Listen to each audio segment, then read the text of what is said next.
ট্রাম্পের হঠাৎ জাতীয় নিরাপত্তা বৈঠক, ভেনেজুয়েলা ইস্যুতে উত্তেজনা। ভেনেজুয়েলার প্রেসিডেন্টকে ক্ষমতা ছেড়ে পালিয়ে যেতে বললেন ট্রাম্প। যুক্তরাষ্ট্র আন্তর্জাতিক নিরাপত্তার সবচেয়ে বড় হুমকি, মন্তব্য ইরানের। ইউক্রেনের গুরুত্বপূর্ণ শহর দখলের দাবি রাশিয়ার, প্রত্যাখ্যান কিয়েভের। যুক্তরাষ্ট্র আশাবাদী রাশিয়া ইউক্রেন যুদ্ধ বন্ধ হবে। বিতর্কিত দ্বীপপুঞ্জ নিয়ে চীনা জাপানি নৌকা মুখোমুখি। পশ্চিমা সহায়তার 30% লুটপাট করেছে ইউক্রেন, আজারভ। ইমরান খানের খোঁজ নেই, রাওয়ালপিন্ডির ও ইসলামাবাদে 144 ধারা জারি। নিষেধাজ্ঞা উপেক্ষা করে বিক্ষোভে নামছেন ইমরান খানের নেতাকর্মীরা। ইতিহাস গড়ল তুরস্কের মানববিহীন যুদ্ধ বিমান। শ্রীলঙ্কায় মানবিক সহায়তায় বাধা দিচ্ছে ভারত, অভিযোগ পাকিস্তানের। ইরানে বিশাল নতুন স্বর্ণভাণ্ডার আবিষ্কার। ভারতের রুশ তেল আমদানি কমানো দীর্ঘস্থায়ী হবে না, ক্রেমলিন। আফ্রিকার 3 দেশে HIV প্রতিরোধে টিকাদান শুরু। নিউ ইয়র্কে শ্রম আইন লঙ্ঘন, $3,50,00,000 জরিমানা দিচ্ছে স্টারবাকস। দেখছিলেন টাইমস ইন্টারন্যাশনাল সংবাদ শিরোনাম, সঙ্গে আছে আমি নুসরাত জাহান। মার্কিন প্রেসিডেন্ট ডোনাল্ড ট্রাম্প ভেনেজুয়েলার সংকট নিয়ে হঠাৎ জাতীয় নিরাপত্তা বৈঠক করেছেন। ওভাল অফিসে অনুষ্ঠিত এই বৈঠকে ট্রাম্প শীর্ষ নিরাপত্তা কর্মকর্তাদের সঙ্গে ভেনেজুয়েলা, আঞ্চলিক নিরাপত্তা ও সম্ভাব্য সামরিক পদক্ষেপ নিয়ে আলোচনা করেন। ট্রাম্প প্রশাসন ইতিমধ্যে ক্যারিবীয় সাগরে বড় নৌবহর মোতায়েন করেছে এবং মাদক বিরোধী অভিযানের আড়ালে সন্দেহভাজন নৌযানে হামলা চালাচ্ছে। এদিকে ভেনেজুয়েলার প্রেসিডেন্ট নিকোলা মাদুরো অভিযোগ করেছেন যুক্তরাষ্ট্র তার ক্ষমতাচ্যুত করার ষড়যন্ত্র করেছে। তিনি বললেন, ভেনেজুয়েলার সার্বভৌমত্ব ও স্বাধীনতা চায়, উপনিবেশের শান্তি নয়। ভেনেজুয়েলার প্রেসিডেন্ট নিকোলাস মাদুরোকে ক্ষমতা ছেড়ে অন্য দেশে চলে যেতে সরাসরি আহ্বান জানিয়েছেন যুক্তরাষ্ট্রের প্রেসিডেন্ট ডোনাল্ড ট্রাম্প। গত সপ্তাহে দুই নেতার ফোনালাপে ট্রাম্প মাদুরোকে জানান, পদত্যাগ করলে তিনি পরিবারসহ নিরাপদে দেশ ছাড়তে পারবেন। তবে মাদুরো প্রস্তাব প্রত্যাখ্যান করে রাজনৈতিক ক্ষমতা ছাড়ার বদলে সশস্ত্র বাহিনীর নিয়ন্ত্রণ নিজের হাতে রাখতে চান বলে জানান। এর মধ্যেই ট্রাম্প ভেনেজুয়েলার আকাশসীমা বন্ধ ঘোষণা করেন, যদিও তিনি বড় ধরনের সামরিক অভিযান চালাবেন না বলে ধারণা করছেন বিশ্লেষকরা। মাদুরো সমর্থকদের উদ্দেশ্যে বলেন, তার দেশ কোনো ক্রীতদাসের শান্তি চায় না। যুক্তরাষ্ট্র তার জবরদস্তিমূলক নীতি ও বৈশ্বিক হস্তক্ষেপের কারণে আন্তর্জাতিক নিরাপত্তার জন্য সবচেয়ে বড় হুমকিতে পরিণত হয়েছে বলে মন্তব্য করেছেন ইরানের পররাষ্ট্র মন্ত্রণালয়ের মুখপাত্র ইসমাইল বাঘাই। তিনি বলেন, আন্তর্জাতিক অঙ্গনে দ্রুত পরিবর্তন ঘটলেও এই অঞ্চলে সবচেয়ে বড় হুমকি রয়ে গেছে ইসরায়েলি দখলদার সরকার, যারা লেবাননে শত শত হাজার ও গাজায় অন্তত 600 বার যুদ্ধবিরতি লঙ্ঘন করেছে। তিনি আরও অভিযোগ করেন, ভেনেজুয়েলা, কিউবা, ব্রাজিল, মেক্সিকো সহ বহু দেশে যুক্তরাষ্ট্র চাপ প্রয়োগ করছে এবং আকাশসীমা বন্ধের ঘোষণা আন্তর্জাতিক নীতির বিরুদ্ধে। বাঘাইয়ের দাবি, ইসরায়েলকে নিঃশর্ত সমর্থন দিয়ে যুক্তরাষ্ট্র তাদের অপরাধে অংশীদার হচ্ছে। পূর্ব ইউক্রেনের গুরুত্বপূর্ণ শহর পোক্রোভস্ক দখলের দাবি করছে রাশিয়া। সোমবার মস্কো এই দাবি প্রত্যাখ্যান করে কিয়েভ বলেছে, যুদ্ধবন্ধ আলোচনায় প্রভাব ফেলতে রাশিয়া এমন তথ্য ছড়াচ্ছে। যুক্তরাষ্ট্রের ফ্লোরিডায় যুদ্ধবন্ধ আলোচনার কয়েক ঘন্টা পরই রাশিয়ার এই দাবি আসে। ইউক্রেনের সেনারা পোক্রোভস্ক ও আশেপাশের অঞ্চলের নিয়ন্ত্রণ নিজেদের কাছে রেখেছে এবং শত্রু বাহিনীর হামলা প্রতিহত করছে। রবিবার রুশ প্রেসিডেন্ট পুতিন শহরের সামরিক পরিস্থিতি সরেজমিনে দেখেন। CNN নিশ্চিত করেছে, শহরের সিটি সেন্টারে রাশিয়ার পতাকা টানানো হয়েছে রাশিয়ার ড্রোন হামলার কারণে। যুক্তরাষ্ট্র রাশিয়া ইউক্রেন যুদ্ধ বন্ধ চুক্তি সম্পন্নে আশাবাদী। হোয়াইট হাউসের প্রেস সচিব ক্যারোলিন লেভেট জানিয়েছেন, মার্কিন প্রেসিডেন্ট ডোনাল্ড ট্রাম্পের বিশেষ দূত স্টিভ উইটকফ মস্কোতে রুশ প্রেসিডেন্ট ভ্লাদিমির পুতিনের সঙ্গে বৈঠক করতে গেছেন। এদিকে আলোচনায় ভালো অগ্রগতি হলেও কিছু বিষয় এখনও অমীমাংসিত বলে মত বিশেষজ্ঞদের। রাশিয়া দনবাস পুরো অঞ্চল দখলের দাবি করলেও জেলেনস্কি কোনো ভূখণ্ড ছাড়তে রাজি নন। চুক্তি হলে যুক্তরাষ্ট্র দনবাস ও ক্রিমিয়াকে রাশিয়ার অংশ হিসেবে স্বীকৃতি দেবে, ইউক্রেনকে নিরাপত্তা গ্যারান্টি দেবে, তবে ন্যাটোতে যোগদানের সমর্থন দেবে না। পূর্ব চীন সাগরের বিতর্কিত দ্বীপপুঞ্জে চীনা ও জাপানি নৌকাগুলো মুখোমুখি হয়েছে।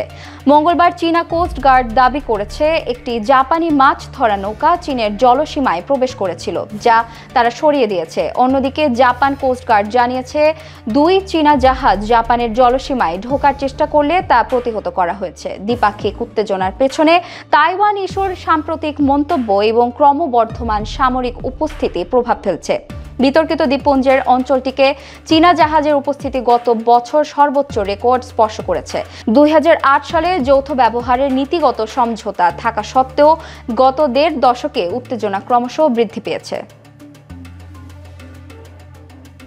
ইউক্রেনকে দেওয়া পশ্চিমা দেশগুলোর $36,000 কোটি বেশি সহায়তার অন্তত 30% দুর্নীতিগ্রস্ত কর্মকর্তাদের পকেটে চলে গেছে বলে দাবি করেছেন দেশটির সাবেক প্রধানমন্ত্রী নিকোলে আজারভ। তার হিসাব অনুযায়ী $5,400 কোটি থেকে $10,800 কোটি উধাও হয়েছে। 2022 সালে 2025 সালের আগস্ট পর্যন্ত কিয়েভ প্রাপ্ত সহায়তা প্রায় $29,100 কোটি। যুদ্ধ শুরুর পর দেশে একের পর এক বড় দুর্নীতির ঘটনা প্রকাশ পেয়েছে। সর্বশেষ জেলেনস্কির ঘনিষ্ঠ সহযোগিতার দুর্নীতির ঘটনায় দেশজুড়ে তোলপাড় সৃষ্টি হয়েছে। তদন্তের প্রেক্ষিতে জেলেনস্কির chief of staff Andriy Yermak পদত্যাগ করেছেন। পাকিস্তানের সাবেক প্রধানমন্ত্রী ইমরান খানের খোঁজ না মেলায় উত্তেজনা বেড়েছে। ইমরান মারা গেছে এমন গুঞ্জন ছড়ালেও সরকার ও রাওয়ালপিন্ডির আদিয়ালা কারা কর্তৃপক্ষ তাকে খুঁজে পাননি। তার পরিবারের সদস্যরাও তার সঙ্গে দেখা করতে পারেননি। এই পরিস্থিতিতে ইমরানের দল পাকিস্তান তেহরিক ই ইনসাফ রাওয়ালপিন্ডিতে বিক্ষোভ ডেকেছে।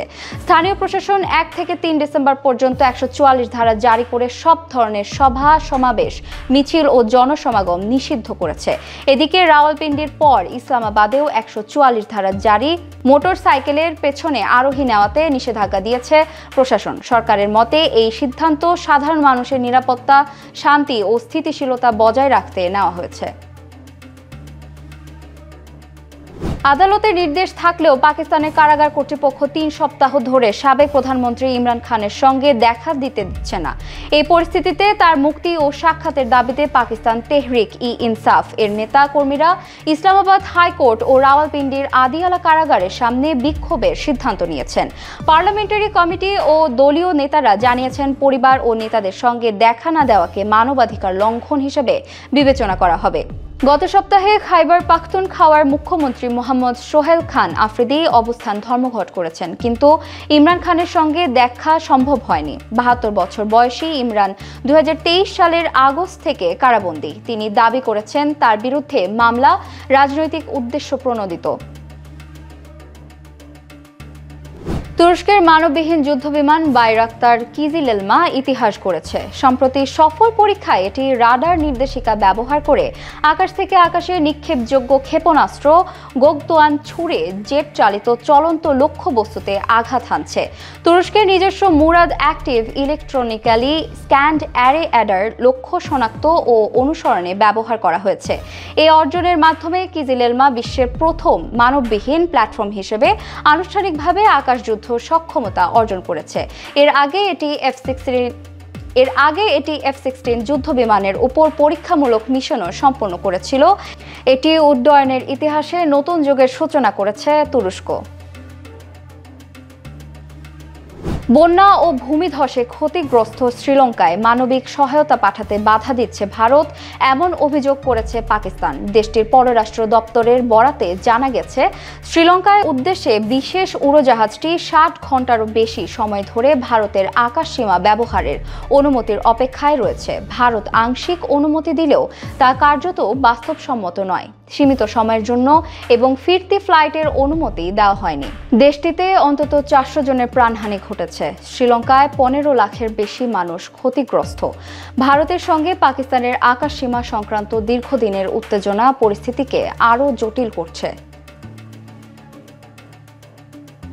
ইরান তাদের দক্ষিণ খোরাসানের সাদান স্বর্ণখনিতে বিশাল নতুন স্বর্ণভাণ্ডার আবিষ্কারের ঘোষণা দিয়েছে। পূর্বাঞ্চলীয় দক্ষিণ খোরাসান প্রদেশে অবস্থিত বেসরকারি মালিকানাধীন সাদান স্বর্ণখনিতে নতুন এই শিরা কাঠামো পাওয়া গিয়েছে।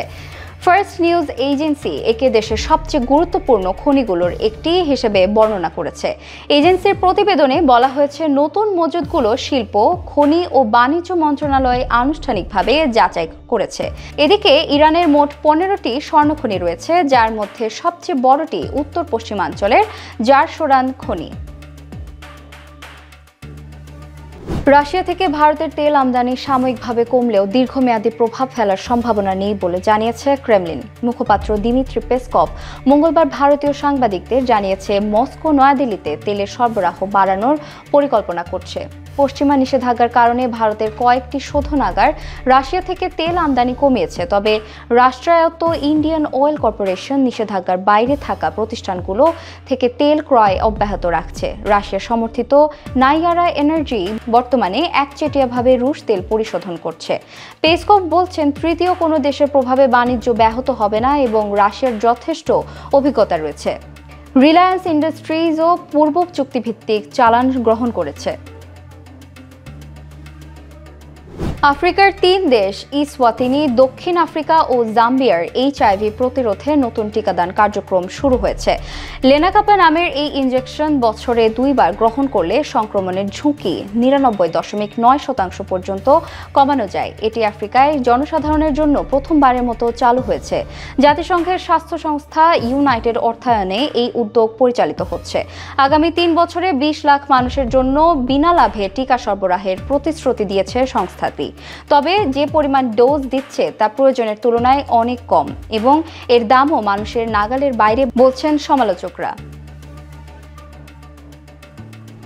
নিউ ইয়র্কে স্টারবাকসের বিরুদ্ধে শ্রম আইন লঙ্ঘনের অভিযোগে কোম্পানিটি $3.50 কোটি জরিমানা দিতে সম্মত হয়েছে। 2021 থেকে 2024 সালের মধ্যে 15,000-এর বেশি খণ্ডকালীন কর্মীর প্রতি সপ্তাহের জন্য $50 করে ক্ষতিপূরণ দেওয়া হবে। স্টারবাকসের বিরুদ্ধে নিউ ইয়র্ক সিটি কর্তৃপক্ষের অভিযোগ ছিল, প্রতিষ্ঠানটি কর্মীদের সময়সূচি নির্ধারণ করেনি এবং অযৌক্তিকভাবে কর্মঘণ্টা বাড়িয়েছে কমিয়েছে। স্টারবাকস জানিয়েছেন, তারা কর্মীদের সেরা পরিবেশ দিতে এবং শ্রম আইন মেনে চলতে প্রতিশ্রুতিবদ্ধ। মেয়র এরিক অ্যাডামস সমঝোতাটাকে ঐতিহাসিক বলেছে। সমঝোতার শর্তে কোম্পানিকে এখন থেকে শ্রমিক সুরক্ষা আইন কঠোরভাবে মানতে হবে। ইউনিয়নও দাবি করেছে, কর্মীদের চাকরি সুরক্ষা, উন্নত কর্মী সংখ্যা ও অধিক বেতন নিশ্চিত করতে হবে। এই ছিল আজকের টাইমস ইন্টারন্যাশনাল 10 মিনিটের সারা বিশ্বের সর্বশেষ খবর পেতে সাবস্ক্রাইব ও ফলো করে বাংলাদেশ টাইমসের সঙ্গেই থাকুন।